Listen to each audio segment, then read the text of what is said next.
Radio Économie d'énergie, la radio qu'il te faut.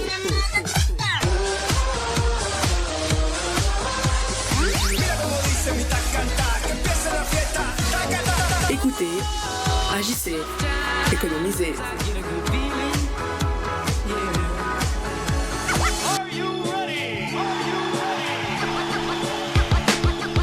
Eh bien, c'est reparti donc avec le deuxième groupe, donc toujours sur ce podcast sur les éco-gestes et la maîtrise énergétique. Et je vous propose peut-être, sans plus tarder, avant de faire un petit tour de table, d'avoir la blague de Super Evangelin. Super Evangelin, c'est maintenant. Petite blague sur les économies d'énergie, en direct, juste pour vous. J'ai voulu suivre le conseil de réduire les douches pour économiser l'eau et l'énergie. Maintenant, mes amis m'évitent, mais au moins, la planète me dit merci. Petite blagounette du jour, offerte, spéciale dédicace, spécial cadeau par Evangelin, Super Evangelin, que dis-je. Jonathan, à qui on a affaire autour de cette table-là pour cette deuxième partie de ce podcast ? Alors pour cette deuxième partie, nous avons avec nous Madame Céline Lardeux qui fait partie de l'ALEC MVE et nous avons aussi Monsieur Tierno avec Madame Guylaine Pater. Merci pour ces informations et on va commencer sans plus tarder peut-être à poser les questions. Et allez, on tire au sort, ça va être le CCAS, le Centre communal d'action sociale. Non, ça va être l'ALEC MVE. L'ALEC MVE avec qui on va commencer. On commence par eux et c'est toi Jonathan qui va poser les questions. Alors bonjour Madame, je vous laisse vous présenter. Bonjour, alors oui, je suis Céline Lardeux, je travaille à l'ALEC MVE, je suis chargée de communication. L'ALEC MVE, vous voulez que je vous dise ce que ça veut dire, ces lettres peut-être ? Je veux bien, oui. Donc c'est l'Agence locale de l'énergie et du climat, et MVE, c'est pour maîtriser votre énergie, c'est ça notre nom. Et quelles sont vos missions ? Qu'est-ce que vous faites ? Eh ben, on travaille avec les collectivités locales et aussi en direct avec les collectivités locales, mais aussi en direct avec les habitants pour inciter aux réductions pour faire des économies d'énergie, pour réduire nos émissions de gaz à effet de serre et ainsi agir positivement contre le dérèglement climatique. Ok. Et est-ce que vous avez fait des actions, est-ce que vous avez fait des choses pour mettre tout ce que vous venez de me dire en place ? Oui, bien sûr. Alors, on travaille notamment avec le CCAS de la ville, notamment aussi pour promouvoir un dispositif du département du Val-de-Marne qui s'appelle Visite Énergie, qui permet aux habitants qui en ont besoin de les aider à faire des économies d'énergie pour réduire leurs factures, en fait. Et donc, on fait beaucoup d'animations autour de ça, notamment avec le CCAS aussi. On avait organisé en mars un atelier pour aider les habitants à comprendre leur facture d'énergie. Ah, c'est très important ça. Ce matin, on avait d'ailleurs le bailleur Valoffice qui nous parlait des visites énergie. C'est sur le même principe. Vous en avez combien des visites énergie sur le territoire à peu près ? Alors à peu près, on a un peu de difficulté à avoir des chiffres, mais ceux qu'on a, ils sont assez bas. C'est peut-être lié au fait que les habitants n'ont pas vraiment bien connaissance de ce dispositif encore. Nous, ce qu'on a comme indication, c'est que c'est en progression, mais cette année, par exemple, on n'a que 9 ménages qui ont été orientés vers le dispositif. Et c'est bien dommage. En effet, c'est bien dommage. Et c'est pas limité ? Non, c'est pas limité. Enfin, je pense pas. À mon avis, ça doit pas l'être. En tout cas, c'est pas limité à 9.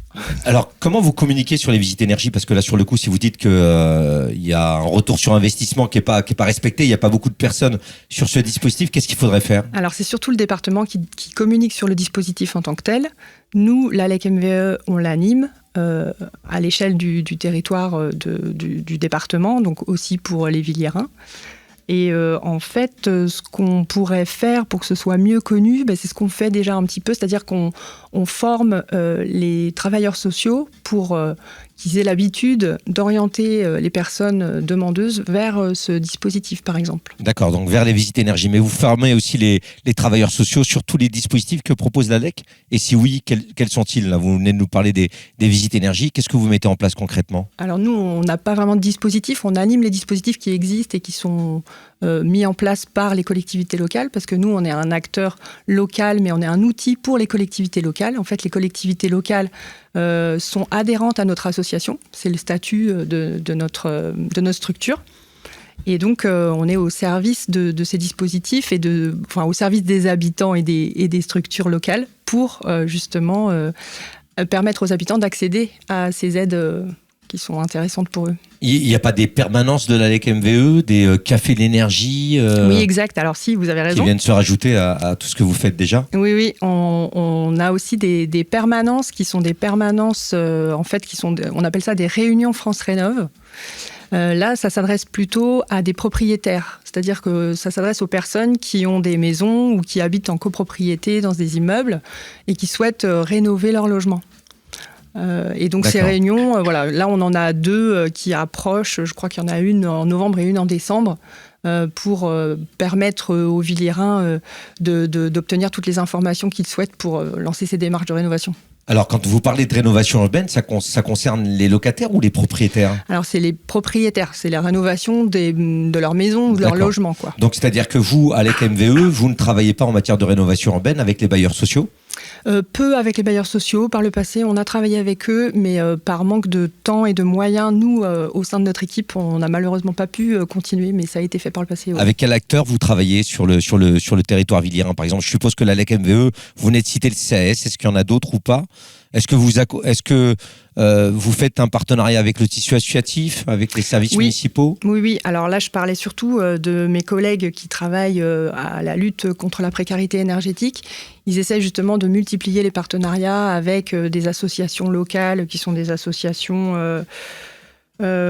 solidaires, quoi, la plupart du temps. Vous faites le travail avec le tissu associatif, en tout cas? Oui, complètement. Oui, on en a besoin, on s'appuie sur eux, évidemment. Ouais. D'accord. Justement pour repérer les ménages aussi, ça c'est super intéressant. Dans le repérage et dans la prescription peut-être des publics en grande précarité énergétique, il vous faut ou en petite, en précarité, en précarité énergétique, il vous faut en tout cas des prescripteurs, des gens qui connaissent le terrain et qui font cette démarche d'aller vers pour aller les voir. D'ailleurs, on se disait que ça pourrait être intéressant de travailler avec les personnes du service civique pour aller vers, par exemple, les propriétaires occupants. Là, vous avez la présidente, là, vous venez de la réveiller, elle vient de se réveiller, là, directement, elle a entendu DPF, elle est debout, elle est déjà au en fait, c'est difficile de toucher ces publics-là qui sont propriétaires de leur maison et qui pourtant sont en précarité énergétique et qui ont du mal à se chauffer. Moi, c'est ça que j'arrive pas à comprendre, c'est qu'il y a des visites énergie et vous dites que vous, l'ALEC MVE, sur le territoire villiérain, allez, 10 visites énergie sur un territoire où on est pratiquement à 30 000 habitants. Je trouve que c'est vraiment très peu et que la communication, c'est peut-être pas forcément la base pour faire venir ces gens à la visite énergie et que les prescripteurs peuvent être une solution. Bien connaître le terrain pour pouvoir accompagner beaucoup plus facilement sur ce type de dispositif. Vos permanences que vous faites de l'ALEC MVE, elles se tiennent à quel rythme, vous savez? Alors, par le passé, on faisait une permanence une permanence par mois avec 3 ou 4 créneaux. Donc, ça voulait dire 3 ou 4 rendez-vous possibles par mois à Villiers-sur-Marne, mais les gens pouvaient aussi se déplacer jusqu'à Montreuil, parce que notre association est basée à Montreuil, pour avoir aussi des rendez-vous. Maintenant, on a changé un peu la méthode et on propose des réunions collectives et non plus des rendez-vous individuels de façon à toucher plus de personnes. Donc par rendez-vous, on peut accueillir jusqu'à 15 personnes. Par réunion, en fait, on peut accueillir jusqu'à 15 personnes à Villiers. Et là, on en a 2 qui sont prévues. Une pour l'habitat individuel, donc ça veut dire pour les propriétaires de maisons. Et une autre prévue pour les copropriétaires, et ça, ce sera en décembre. D'accord. Les prochaines suivront certainement en 2025. Donc, il y a des choses qui se font du côté de l'ALEC MVE. Et quelles sont vos perspectives en termes de projets d'avenir? Vous en avez? Est-ce qu'il y a des projets qui sont en cours ou à part peut-être faire fonctionner l'existant? Alors, en projet d'avenir, oui, on a aussi une autre partie de l'équipe qui travaille avec le territoire, donc Paris-Est-Marne-et-Bois, notamment sur le plan climat, en fait, le plan climat, air, énergie du territoire. Et on a travaillé aussi sur un profil territorial, c'est-à-dire qu'on a fait une sorte de portrait robot de la ville de Villiers-sur-Marne.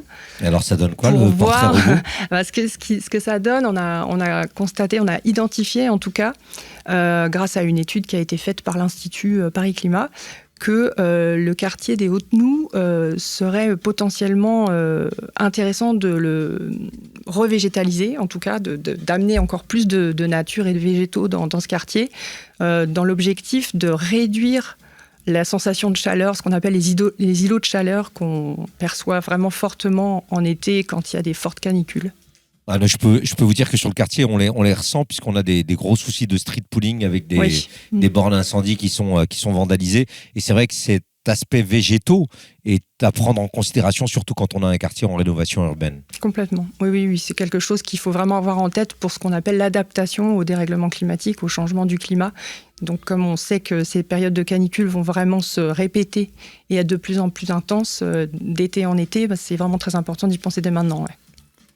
Merci bien, madame, donc, qui représente l'ALEC MVE. Est-ce qu'on poursuit ou on continue, Jonathan ?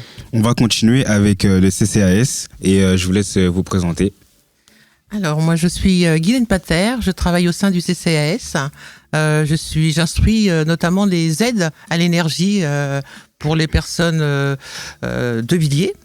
Notamment pour les Hautes-Noues, enfin le quartier pour lesquels on fait beaucoup d'aides. En proportion, je pense qu'il y a 60% de nos personnes qui viennent nous voir qui viennent du quartier. Là. Et vous l'expliquez comment ça ? En fait, par rapport à, ils disent souvent que ils ont des problèmes au niveau de l'énergie, enfin d'une perdition d'énergie, que leur appartement n'est pas bien isolé. Il y a aussi des problèmes de fuite d'eau. Et donc ça engendre des facturations énormes pour eux. Et donc là, on est là pour vraiment les aider grâce au dispositif départemental. Et est-ce que vous intervenez auprès des fournisseurs d'électricité, par exemple quand il y a quelqu'un qui a une somme considérable à payer, est-ce que vous pouvez faire tampon ? Est-ce que le CCAS peut faire tampon pour échelonner justement des modalités de paiement ou pas ? Alors, on fait donc les permanences de façon à les aider, parce que ce dispositif permet à prendre 50% de la facture de la personne, et donc ça peut l'aider à payer sa facture, et donc après, auprès du fournisseur, ils ont un arrangement pour payer la deuxième partie, s'ils ne peuvent pas la payer en totalité. D'accord. Notre question, Jonathan. J'ai, oui, en effet, une autre question. Est-ce que ça arrive vraiment si souvent que ça que les gens n'arrivent pas à payer leur facture d'électricité ou d'eau ? Depuis quelque temps, avec les augmentations qu'il y a, ça devient très, très conséquent. Oui, il y a beaucoup de personnes qui viennent. Ok, et une fois que les personnes elles viennent à vous, est-ce que vous les aidez seulement financièrement ou après, par la suite, vous les aidez, vous les sensibilisez à faire des éco-gestes, notamment Oui, justement, on fait des fiches quand on sent que la personne... On a tout un dialogue, et quand on sent que la personne, elle a un problème juste de ce côté-là, on lui propose la fiche, les visites énergie, pour voir quel est le problème au sein du foyer. D'accord. Et par rapport à ces visites énergie, vous avez des retours ? Est-ce que est-ce que les habitants plutôt sont satisfaits ? Oui, ils sont satisfaits, mais donc en même temps, on n'en a pas beaucoup. C'est ce que vous disiez tout à l'heure. On n'en a pas beaucoup qui se manifestent là, donc c'est un peu dommage. On a beau en parler, mais après peut-être qu'ils sont un peu frileux. Il faut que les gens acceptent. C'est ça, il y a ça aussi. D'être accompagné et d'être aidé. Et que une personne se déplace à son domicile pour que lors de la visite, on observe les usages que font les personnes chez elles, quels appareils elles ont et tout ça. Donc, alors moi, si je puis me permettre, ce matin, on avait Valoffice qui nous disait qu'il y avait 3 visites qui étaient organisées dans le cadre de la visite énergie. Une première qui était plutôt une observation, une seconde où on met en place un espèce de plan, de kit, etc. Et puis le troisième où on suit la consommation. Moi, je pense qu'il manque peut-être des intermédiaires entre chacune de ces visites pour pouvoir assurer un accompagnement. On a des publics qui sont fragilisés, des publics qui sont seuls, des familles monoparentales. Et souvent, la question de l'accompagnement, elle est extrêmement importante et il manque peut-être ce maillon. On fait de l'accompagnement renforcé auprès des personnes justement qui sont suivies dans le cadre des visites énergie. Donc ça, c'est l'ALEC qui s'en occupe directement. Très bien. Donc ça, vous le faites en lien directement avec votre prestataire qui fait les visites énergie ? Non, pas du tout. En fait, nous, on fait un accompagnement nous-mêmes auprès des habitants qui bénéficient des visites énergie ou qui sont en difficulté pour payer leurs factures. Et on essaye de voir avec elles comment elles peuvent agir sur leurs usages de l'énergie au quotidien chez elles. Ouais. D'accord. Est-ce que vous remarquez sur le quartier la difficulté que vous pouvez avoir à sensibiliser le public à cette thématique-là ? Est-ce que la langue, par exemple, est une barrière ? Est-ce que la fracture numérique, ce matin, c'est ce qu'on nous a dit, était une barrière quand on veut suivre sa consommation et qu'on n'a pas d'inscription de compte, etc. On a du mal à suivre la fracture numérique, la barrière de la langue, c'est des choses qui reviennent. Est-ce que vous confirmez ? Oui, la fracture, oui, la barrière de la langue, oui, énormément. Et puis aussi le numérique, c'est compliqué. Ça peut être compliqué. Ouais. Alors comment vous faites pour adapter vos discours alors, ou vos accompagnements quand on est face à ce type de public? Déjà, sur le numérique, effectivement, il y a des personnes qui n'ont pas de compte chez l'opérateur pour pouvoir vérifier et suivre la consommation. On les oriente vers le conseil numérique pour qu'ils soient accompagnés à créer un compte sur la plateforme du fournisseur, pouvoir suivre leur consommation au quotidien. On les sensibilise là-dessus parce que ça permet aussi de pouvoir communiquer rapidement aux fournisseurs. Par exemple, au CCAS, s'il y a une coupure ou bien une réduction de puissance, on intervient, on envoie directement un mail au fournisseur via le compte individuel du client pour dire à l'opérateur que le CCAS s'engage à attribuer une aide et ça permet de stopper ou de freiner en tout cas le processus de coupure. Ouais, parce que souvent quand on a des processus de coupure, on a des expulsions d'appartements, il y a plein de choses qui s'enchaînent après. Ouais, donc vous intervenez d'un point de vue préventif en amont. Oui. Ça c'est intéressant à savoir. Et le plus important, c'est qu'on a des créneaux qu'on appelle des astreintes. Quand une personne se présente au CCAS avec un avis de coupure, on la reçoit tout de suite pour pouvoir traiter la situation et voir avec le fournisseur si nous, on attribue une aide pour que le fournisseur stoppe la coupure ou bien, si la coupure est déjà faite, de remettre en service l'électricité le lendemain. D'accord. Et quel est l'écho que vous avez face à ces fournisseurs quand vous leur demandez d'échelonner les paiements ou de dire que le CCAS s'engage? Est-ce que vous avez des réponses qui sont plutôt favorables ou au contraire des gens qui vous disent non, moi ce qui m'intéresse c'est qu'ils payent sa facture? Plutôt favorable, vous arrivez à... Plutôt favorable parce que on a la confiance de ces fournisseurs. Nous sommes une institution publique. Donc quand on attribue une aide, donc on émet une décision, ils savent que c'est une décision qui va avoir une suite. Et le plus souvent, on travaille, que ce soit avec la CEV qui couvre presque 90% du territoire en termes d'électricité, Engie ou EDF également, notamment sur les Hautes-Noues. Et là, on a des retours rapides parce qu'on a 2 dispositifs d'aide qui sont déployés au CCAS pour l'électricité et le gaz. On a le fonds Solidarité Énergie du département. Où, entre 2022 et 2023, on a doublé l'enveloppe qu'utilisait le CCAS. C'est les enveloppes qui vous sont attribuées directement par le département et c'est vous qui gérez ces fonds. Exactement. Donc on a doublé l'enveloppe parce qu'on a communiqué suffisamment pour que tous les habitants de Villiers puissent connaître le dispositif et savoir qu'ils peuvent être aidés par le CCAS. Donc on a des créneaux réservés, des astreintes, des permanences énergie qui sont déployées. Et là, on utilise au maximum l'enveloppe, c'est 400 € par personne et par an. Par personne et par an. D'accord, ok. Donc la personne peut utiliser sur 4 fois. Voilà. 2 fois par fournisseur. En fait. 2 fois par fournisseur. C'est-à-dire c'est 2 fois 400 Non. C'est 400 €, par exemple, 2 fois pour CEV et 2 fois pour un autre fournisseur. Il ne faut pas que ça dépasse 400 €. D'accord, ok. C'est un total de 400 €. Voilà, un total de 400 €. Ouais. Donc là, vraiment, moi je suis vraiment satisfait de ce travail du pôle des aides légales parce que le fait d'avoir doublé cette enveloppe, je pense qu'aucun CCAS n'a pu faire ça aux alentours. Ça prouve que certaines familles sont vraiment dans le besoin. Ce matin, on avait Penda qui nous disait qu'il y avait des familles qui attendaient impatiemment les chèques énergie pour pouvoir payer leurs factures. Donc ça, c'est important ce que vous dites là. Voilà. Et aussi, donc ça c'est le côté l'aide du département que nous gérons. On a localement sur les fonds locaux du CCAS, on a une aide à l'énergie qui peut être aussi attribuée par la commission permanente, c'est-à-dire les administrateurs du CCAS peuvent, en complément de l'aide du département, attribuer une aide CCAS qu'on appelle aide à l'énergie, qui peut aller jusqu'à 500 € sur l'année. En plus des 400 €? Oui. C'est des choses qui sont cumulables? Qui sont cumulables selon les situations. Oui, d'accord, oui. Je suppose que c'est le comité de pilotage qui décide après de l'attribution de la somme ou pas.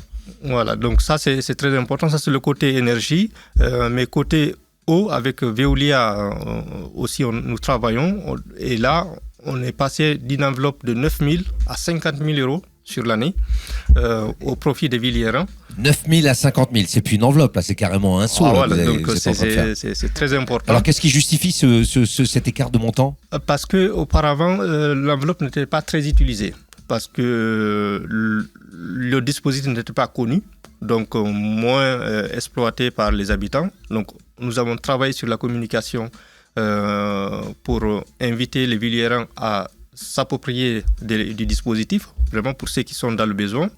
Et on a participé également avec des partenaires comme MVE, l'Amicale des locataires, mais aussi l'association Couleurs d'avenir à l'Escale pour mener des actions ici à l'Escale où on a mobilisé des agents du CCAS pour venir sur place faire des aides en direction des habitants j'ai vu, vous aviez des stands. Exactement. Ouais. Donc ça a fait un appel d'air et de bouche à oreille, la communication est passée. Et là, les habitants vont jusqu'au CCAS pour bénéficier de cette aide. Je vois qu'il y a beaucoup de choses qui sont faites au niveau du CCAS. J'aimerais revenir sur l'ALEC MVE. J'avais une petite question à vous poser tout à l'heure. Quand on vous a demandé le nombre d'actions, du moins ce que vous proposiez, vous avez parlé des cafés énergie, des permanences, etc., des visites énergie. Il y a aussi les actions de sensibilisation que vous faites auprès des établissements scolaires.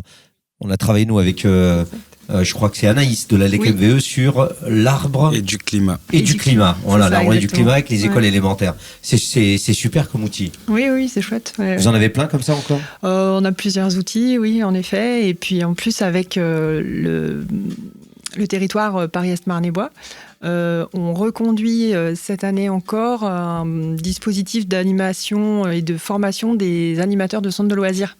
Ah, ça c'est formidable ça. Ça existait par le passé, et puis là ça change de nom, mais ça continue d'être sur le même modèle.